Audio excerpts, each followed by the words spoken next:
지난 시간에 드디어 수열 단원, 수학원에서 마지막 단원을 시작했죠. 우리 배운 내용을 떠올리면서 스스로 확인하기 문제를 풀어보도록 합시다. 다음 수열 AN의 일반항 AN을 추측해보고 그리고 제8항 A8을 구하시오 라는 문제입니다. 풀어볼게요. 지금 5, 10, 15, 20, 25. 자, 이 수열의 규칙성을 볼까요? 바로 5의 배수죠. 첫째 항은 5 곱하기 1, 둘째 항 10은 5 곱하기 2, 셋째 항 15는 5 곱하기 3, 즉 5도 5의 배수로 이루어진 수열이 되겠네요. 우리 8항부터 구할까요? 제8항 A8은 5 곱하기 얼마가 될까요? 네, A1일 때는 여기 자리가 1, A2일 때는 2, 3일 때는 3이었으니까 A8일 때 이 자리가 8이 되겠죠. 그래서 제8항은 40이 되는구나 라는 것을 알 수 있습니다. 그렇다면 일반항 AN은 5 곱하기 N이라고 쓸 수가 있겠죠. 수열 AN은 괄호를 이용해서 5N 일반항을 넣어서 이렇게 써줄 수도 있습니다. 두 번째 소가루 2번입니다. 이 수열들을 한번 관찰해 볼까요? 이 수열들은 분모가 모두 다 2, 4, 6, 8, 10 짝수로 이루어져 있네요. 분자는 1, 3, 5, 7, 9 홀수로 이루어져 있습니다. 또한 분자는 분모에 있는 값에다가 1을 빼주면 1을 빼주고 8에다 1을 빼주면 분자를 만들 수가 있죠. 그럼 우리 수열 한번 찾아보도록 합시다. A1은 이렇게 쓸 수 있을 것 같아요. A1은 분모에 2의 배수니까 짝수니까 2 곱하기 1 분의 1이라고 쓸 수 있습니다. A2는 2 곱하기 2 4에다가 1을 빼준 게 바로 이제 분자가 되겠죠. A3은 자, 짝수니까 이거 2의 배수니까 2 곱하기 3, 2, 3은 6에다가 1을 빼준 게 분자가 되겠네요. 그럼 이런 규칙성이라면 A8은 분모에 2 곱하기 얼마가 될까요? 네, 맞아요. 1일 때 1, 2일 때 2, 3일 때 3이니까 A8은 2 곱하기 8이 되겠죠. 분자는 8이 16에다가 1을 빼준 값이구나.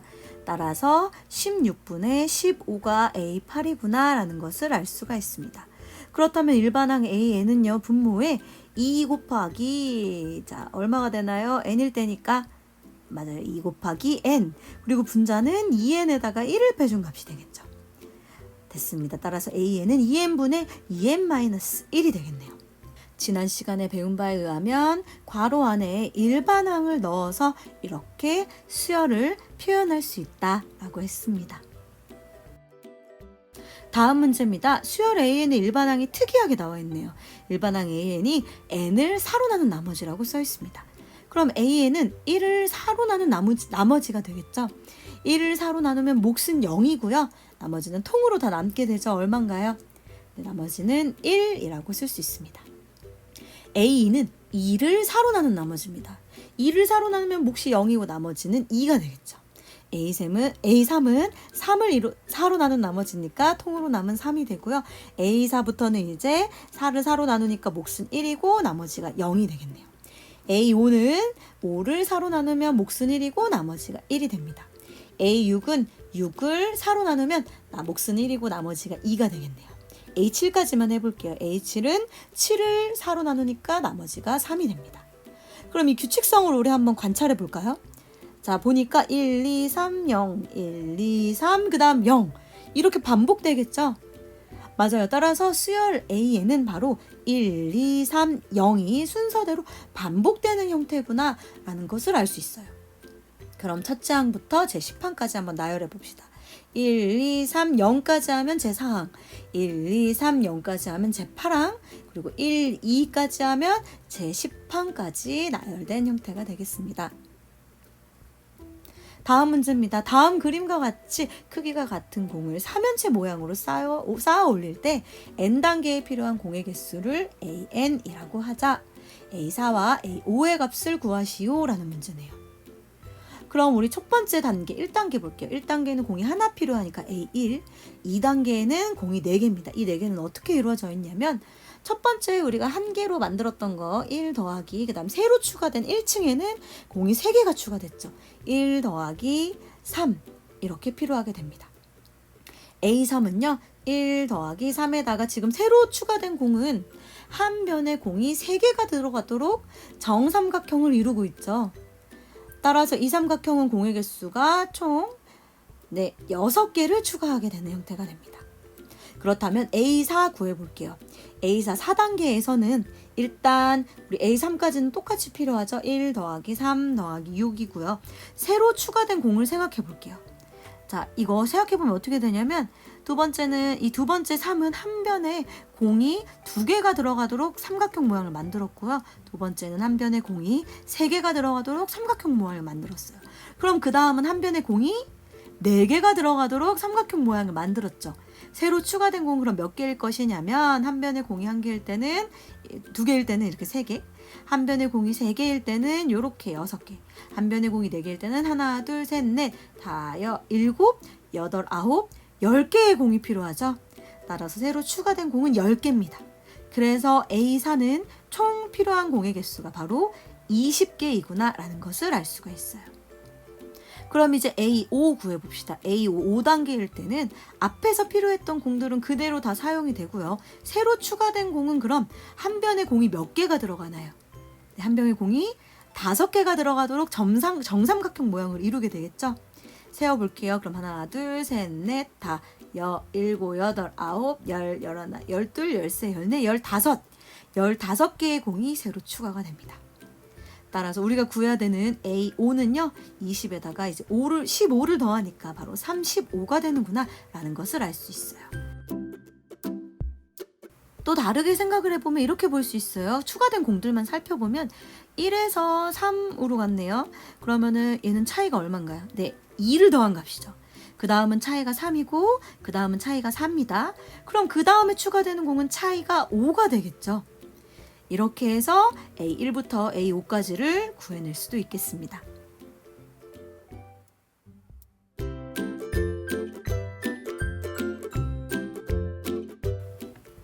자, 그럼 이제 선생님과 함께 새로운 수열을 배우도록 할 거예요. 바로 등차 수열입니다.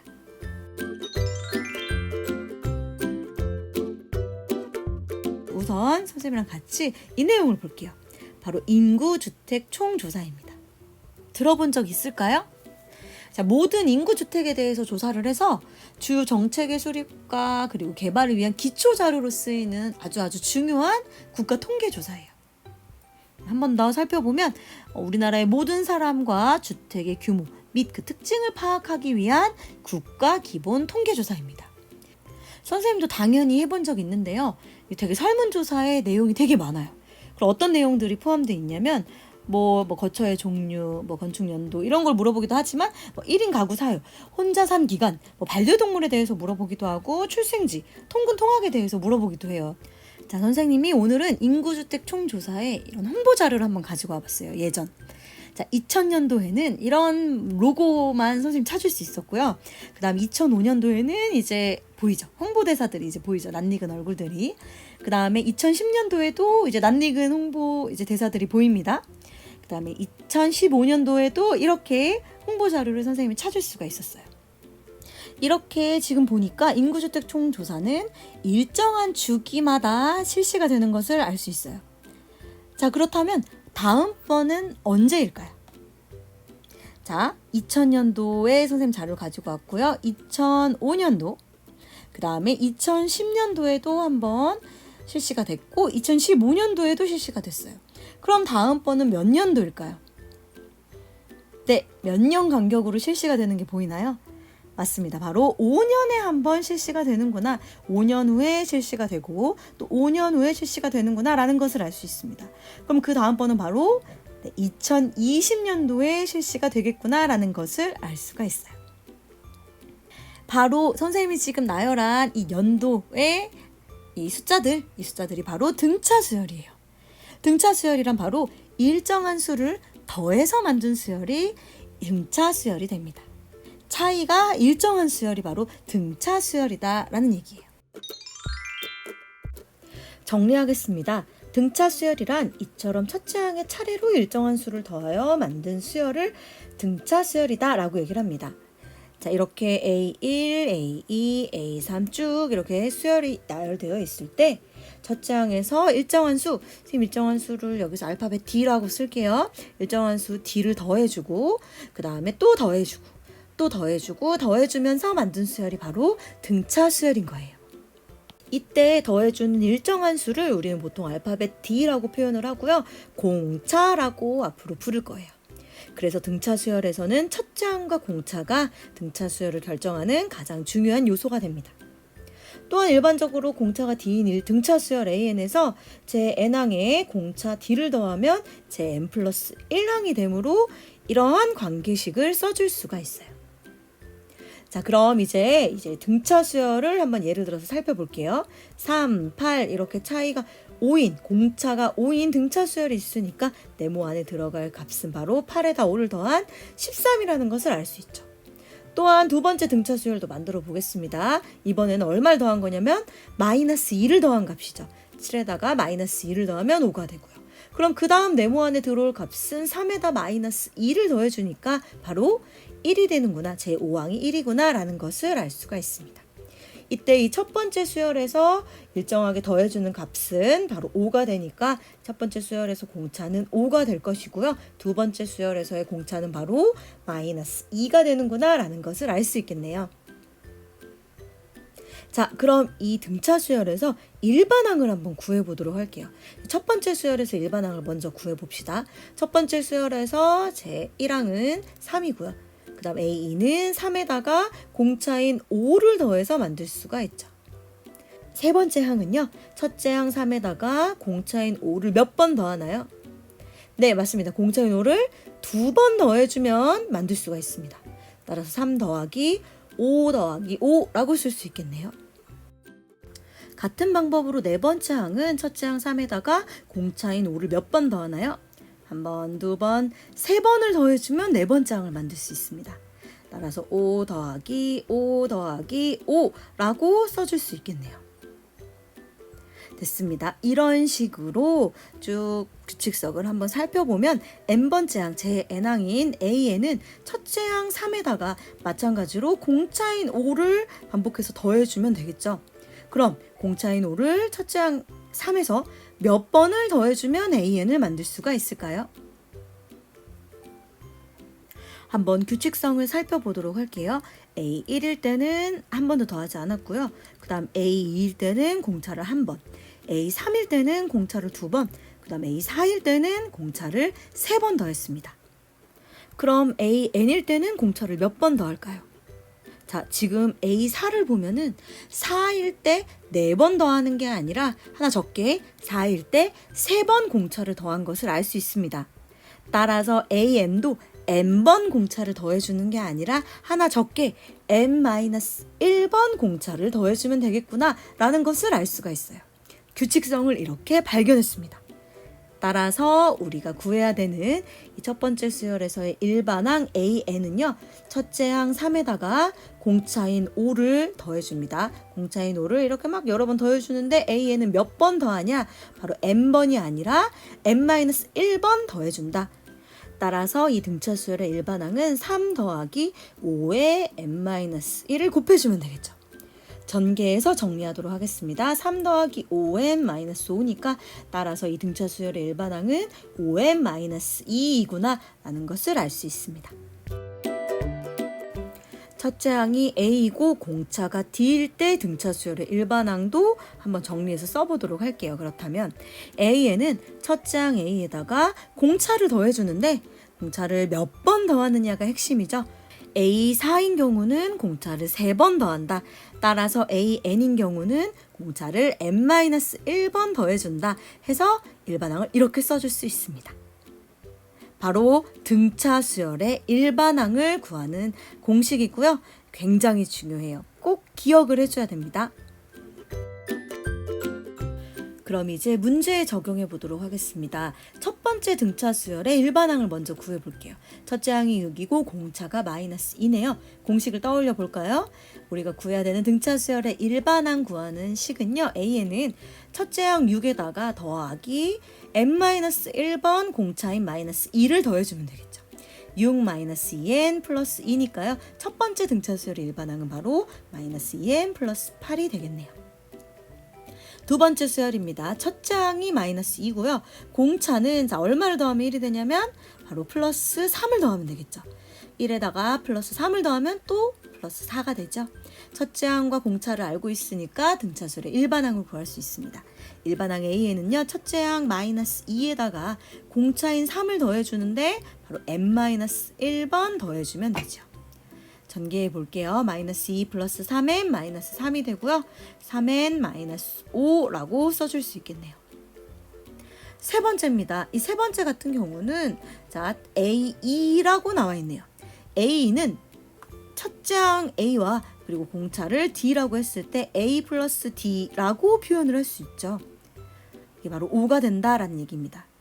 두 번째, 이번에는 A8입니다. A8은 첫째 항 A에다가 공차를 8번이 아니라 바로 하나 적게 7번 더해서 만들 수 있겠죠. 등차 수열의 일반항 구하는 공식이 바로 다음과 같고 A8은 n자리에 8을 집어넣으니까 A 플러스 바로 7D가 된다는 얘기입니다. 모르는 문자도 2개고 식도 2개니까 두 식을 연립을 해주면 A와 D를 구할 수 있겠네요. 자, 첫 번째 식에서 두 번째 식을 빼보도록 하겠습니다. 그럼 마이너스 6D가 마이너스 12가 되고요. D는 바로 2라는 것을 알 수 있습니다. 자, D가 2라면 이때 A 값은 더해서 5가 돼야 되니까 A는 바로 3이구나 라는 것을 알 수 있네요. 첫째 항과 공차를 알게 되었으니까 일반항 AN을 구할 수 있습니다. AN은 첫째 항인 3에다가 공차인 D 2를 더해주는데요. 이를 바로 n-1번 더해준다 라고 써주면 되죠. 정리해주면 3 플러스 2n-2니까 바로 등차 수열의 일반항은 2n 플러스 1이다 라고 써줄 수 있습니다. 지금 구한 이 세 등차 수열의 일반항은 규칙성이 있어요. 이 등차 수열의 일반항이 모두 다 어떻게 생겼냐면 AN은 셋 다 모두 PN 더하기 Q 형태구나 라는 것을 알 수 있어요. 어디 한번 만나볼까요? PN 더하기 Q, PN 더하기 Q, PN 더하기 Q 형태다 라고 할 수 있죠. 특히 이 P는 규칙성이 있습니다. 바로 공차인 D가 바로 이 P 자리에 오고 있어요. 만나보겠습니다. 첫 번째 수열의 공차는 마이너스 2였고요. 그래서 마이너스 2n으로 시작하는 거 보이죠? 두 번째 수열의 공차는 3이었으니까 3이 오고 세 번째 수열에서 공차는 2였으니까 2n으로 시작한다라는 것을 알 수 있습니다. 그럼 이를 이용하면 등차 수열의 일반항을 이렇게도 구할 수 있어요. 공차가 마이너스 2니까 마이너스 2n 더하기 q라고 쓰고요. 이 문제에서 지금 첫 번째 수열이 첫째 항이 6이니까 n자리에 1을 집어넣으면 마이너스 2 더하기 q가 6이 나와야 되겠죠. 그럼 2를 만족하도록 하는 q는 바로 8이다 라는 것을 알 수 있습니다. 똑같은 결과가 나오는 거 보이죠? 두 번째 수열도 한번 볼게요. A에는 공차가 지금 3이니까 3n 플러스로 시작을 할 수 있겠죠. 그 다음에 n에다가 1을 집어넣었을 때 첫째 항인 마이너스 2가 나와야 되니까요. 네모 안에 들어올 값은 바로 마이너스 5라고 써줄 수 있겠네요. 똑같은 결과가 나오는 거 마찬가지로 확인할 수 있습니다. 세 번째 수열도 공차가 2니까 2n 플러스로 시작을 하면 되고요. 첫째 항을 구해주면은 1을 집어넣었을 때 2 플러스 네모가 첫째 항인 3이 나와야 되니까 바로 뒤에 오는 상수항이 1이 돼야 되겠죠. 똑같은 결과가 나오는 것을 확인할 수 있습니다. 등차 수열의 일반항이 항상 PN 플러스 Q 형태구나. 이때 P는 바로 공차 D구나 라는 것도 한번 보고 갑시다.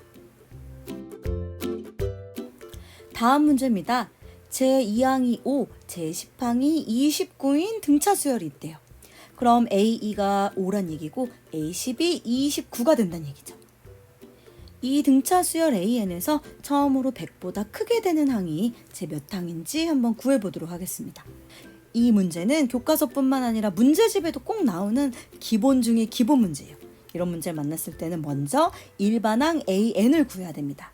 그럼 A가 5라는 것을 이용해서 첫째 항을 A 공차를 D라고 했을 때 A 플러스 D는 5다 라고 쓸 수 있고요. A10이 지금 29라고 했으니까 A10은 바로 A 플러스 몇 D인가요?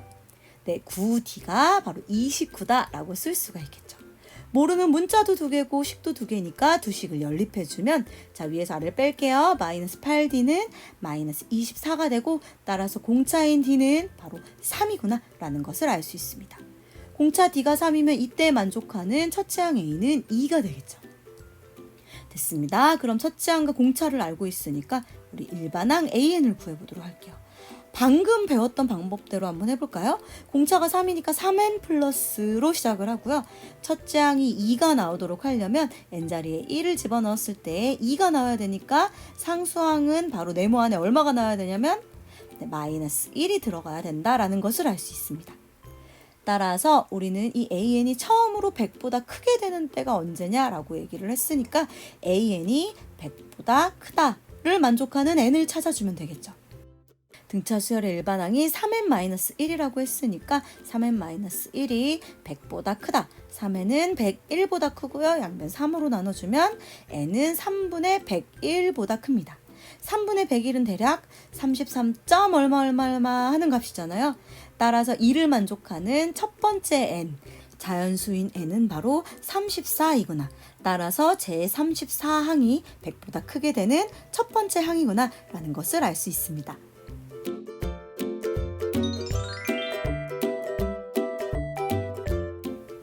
등차 수열에 대해서 우리가 알아야 되는 다음 개념, 바로 등차 중항입니다. 등차 중항이란 세 개의 숫자가 등차 수열을 이룰 때 중간에 있는 항을 우리는 등차 중항이라고 부르는데요. 자, 이 등차 중항은 어떤 특별한 성질을 만족하고 있어요. 어떤 성질이냐? 세수 ABC가 이 순서대로 등차 수열을 이루고 있을 때 바로 가운데 있는 등차 중항 B는 2분의 A 플러스 C와 같다라는 성질을 만족합니다. 그 이유는 등차 수열을 이루고 있기 때문에 이 각 항들의 차이가 일정합니다. 즉 B-A가 공차가 되고 C-B도 공차가 되기 때문에 B-A와 C-B는 같다라고 쓸 수가 있어요. 이 식을 정리하면 이 B는 A 플러스 C와 같다라고 쓸 수 있고요. 따라서 B는 2분의 A 플러스 C와 같다라는 것을 알 수가 있습니다. 이게 바로 등차 중항이 갖는 중요한 성질이에요. 그런데 이 성질은 역도 성립을 합니다. 즉 세 수가 있을 때 A, B, C가 있을 때 가운데 있는 항 B가 2분의 A 플러스 C라는 성질을 만족하면 이 세 수는 등차 수열이 된다라는 성질도 이 역도 성립을 해요. 왜냐하면은 선생님 한번 볼게요. B가 2분의 A 플러스 C를 만족할 때라고 했으니까 B 자리에 2분의 A 플러스 C를 집어넣어 보도록 하겠습니다. 그럼 A에서 얼마를 더하면 2분의 A 플러스 C가 되냐? 2분의 마이너스 A 플러스 C를 더하면 되죠. 그런데 마찬가지로 2분의 A 플러스 C에다가 2분의 마이너스 A 플러스 C를 더하면 또 바로 C가 된다라는 것을 알 수 있어요. 따라서 첫째 항에 일정한 수, 공차를 더해서 만든 수열이니까 등차 수열이구나 라는 것을 알 수가 있네요. 등차 수열을 이루고 있는 세수 A, B, C는 B는 2분의 A 플러스 C다 라는 성질을 만족하고 반대로 역으로 B는 2분의 A 플러스 C다를 만족하는 세수 A, B, C는 등차 수열을 이루는구나 라는 얘기입니다. 이제 문제에 적용해서 풀어보도록 할게요. 다음 수열이 주어진 순서대로 등차 수열을 이룰 때 x와 y의 값을 구해보도록 할게요. 소가로 1번입니다. 그럼 등차 중항인 x는 2분의 2 더하기 14라는 성질을 만족하겠죠. 2분의 16이니까 바로 x는 8이구나 라고 풀어줄 수 있습니다. 소가로 2번입니다. 이번엔 4개의 수가 있죠. 그럼 앞에 있는 세 수 x, 22, y를 먼저 살펴볼게요. 이 세 수의 가운데 있는 항인 22는 등차 중항의 성질에 의하여 2분의 x 플러스 y라고 쓸 수 있습니다. 양변에 2를 곱하면 44는 x 플러스 y와 같다라고 쓸 수 있겠죠. 이번에는 뒤쪽에 있는 세수 22, y 그리고 10 이 세 수로 등차 중항의 성질을 적용시켜 보도록 할게요. 가운데 있는 항인 y는 2분의 22 더하기 10이랑 같다라는 성질을 만족합니다. 계산해주면 2분의 32가 되고요. 약분하면 결국 y는 16이라는 것을 알 수 있습니다. y 값인 16을 첫 번째 식에다가 집어 넣어주면은 x는 44에서 16을 빼주면 되겠죠. 따라서 x는 44 빼기 16이니까 계산을 해주면 바로 28이구나 라는 것을 알아낼 수가 있습니다. 다음 문제입니다. 5와 33 사이에 3개의 수를 넣어서 5개의 등차 수열을 만든다. 이 가운데에 넣는 3개의 수를 구하시오 라는 문제네요. 자, 이 네모 안에 들어올 세 수를 한번 구해보도록 하겠습니다. 이 세 개의 수를 각각 순서대로 A, B, C라고 놓고 등차 중항의 성질을 적용시켜 볼게요. 조금 전에 풀었던 것처럼 앞에 있는 세 개의 숫자에서 가운데 있는 숫자인 A는 등차 중항의 성질에 의해 2분의 5 플러스 B라고 놓을 수 있죠. 이번에는 뒤에 있는 세 개의 수 B, C, 그리고 33 이 셋 중에서 가운데 있는 항 C는 등차 중항의 성질에 의해서 2분의 B 플러스 33을 만족합니다. 하나 더 찾을 수가 있어요. 무엇이냐면 바로 첫 번째 항, 세 번째 항, 다섯 번째 항을 선택을 해주면 모두 다 같은 차이를 이루고 있기 때문에 이 세 개의 숫자도 등차 수열을 이루고 있습니다. 따라서 등차 중항의 성질에 의하여 2분의 5 플러스 33이 바로 B가 되겠네요. 계산해주면 2분의 38이니까 약분해서 B가 19라는 것을 알 수가 있습니다. B자리에 19를 집어넣고 19를 집어넣으면 A와 C도 구할 수가 있겠죠. 이 문제 선생님 또 다른 방법으로도 한번 풀어보도록 할게요. 이번에는 5와 33 사이에 있는 세 개의 수를 다르게 표현해 보도록 할게요. A, B, C가 아니라 다르게요. 바로 첫째 항을 A라고 놓고 첫째 항은 보통 A라고 표현을 하죠. 그 다음 두 번째 항은 A는 A 플러스 D, 그 다음에 세 번째 항은 A 플러스 2D, 네 번째 항은 A 플러스 3D, 그리고 다섯 번째 항은 A 플러스 4D라고 쓸 수 있어요. 그럼 우리 A 플러스 4D는 곧 33이다 라는 식을 세울 수가 있겠죠. 그리고 첫째 항 A는 5라고 얘기를 했으니까요. 자, 문자도 두 개고 식도 두 개네요. 이 두 식을 이용하면 A와 D를 모두 구할 수 있습니다. A 자리에 5를 집어 넣어주면 결국 4D는 28이구나 라는 것을 알 수가 있겠네요. 그럼 D는 7이 되고요. 결국 이 수열은 첫째 항이 5이고 공차가 D인 등차 수열이 됩니다. 우리가 구해야 되는 세 개의 수는 두 번째 항, 세 번째 항, 네 번째 항이기 때문에 먼저 두 번째 항 A 플러스 D를 구해주면 5 더하기 7을 해서 구할 수 있으니까 바로 첫 번째 네모 안에 들어갈 수는 12구나 라는 것을 알 수 있어요. 그 다음 항은 공차가 7이 되니까 등차 수열에서 7을 공차로 더해주면 19. 그 다음 항은 또 7을 더해주면 26. 이렇게 세 개의 수를 구할 수 있습니다. 오늘 선생님과 함께 첫째 항에서 일정한 수 공차를 더해서 만드는 특별한 수열, 등차 수열에 대해서 알아봤고요. 등차 수열의 일반항과 등차 중항까지 알아보았습니다. 다음 시간에는 이 등차 수열들의 합을 구하는 방법을 살펴보는 시간을 갖도록 하겠습니다.